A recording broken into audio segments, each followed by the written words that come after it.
ከመሬት ስር የተደበቀ ጸጋ፣ አፈርን ካባው ያደረገ ሀብት ማዕድን። ኢትዮጵያም በእነዚያ የእድገት መሰላል የሀብት ምንጭ መሆን በሚያስችሉ አንጸባራቂዎቹ ጸጋ የታደለች ሀገር ናት።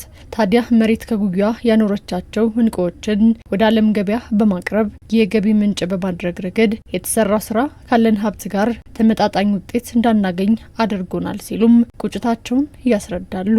ለበርካታ ዓመታት በማዕድን ዘርፍ የተሰማሩት ኢንጂነር ገበየው ደስታ የኦፓልን ብታይ ምርቱ በጣም ባህላዊ ነው። በዶማ ነው ምርቱ እየተካሄደ ያለው።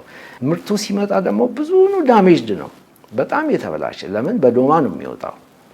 ዓለም የሚያደንቀውን ኦፓል በዶማ ልናወጣ ስንሞክር በጣም የመሰባበር ነገር ይገጥማል። ስለዚህ ምርቱ ራሱ ምንድነው መዘመን አለበት ማለት ነው።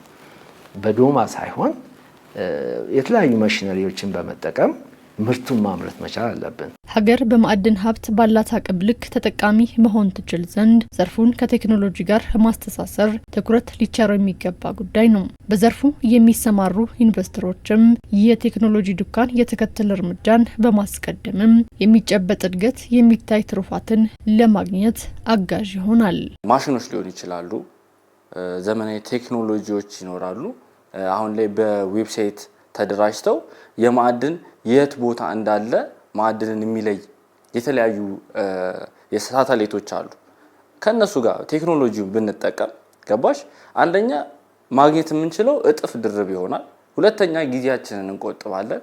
በዚህ መሃል ሀገሪቷ ደግሞ በጣም ትጠቀማለች። ሀገራችን ኢትዮጵያ የማዕድን ሪሶርስ አላት፣ በጣም ብዙ አላት። ግን ያን መለየት አለብን። መጀመሪያ ያለንን ነገር ማወቅ አለብን። እሱንም ደግሞ በቴክኖሎጂ በመታገዝ ዳታ ያስፈልጋል። አሁን ለምሳሌ ሚኔራሉ የት ቦታ አለ፣ ምን አይነት ሚኔራል ነው ያለው፣ ብዛቱ።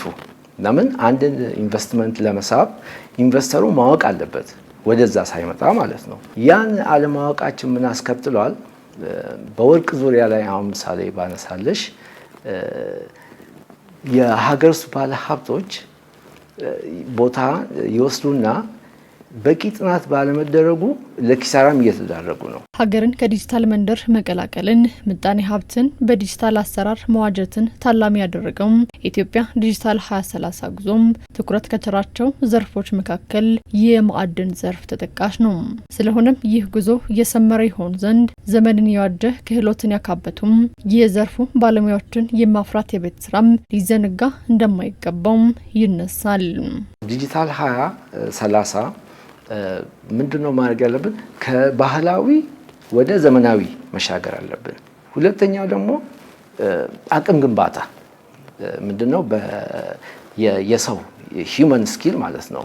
እና የእውቀት ሽግግር ቢመጣ ማዕድን አሁን ሌሎች ሀገሮች በማዕድን በጣም ቆይቷል። እኛ ገና ጀማሪ ነን ማዕድን ላይ ማለት ነው። ከነሱ ኢንፎርሜሽን መውሰድ አለብን፣ ትምህርት መውሰድ አለብን።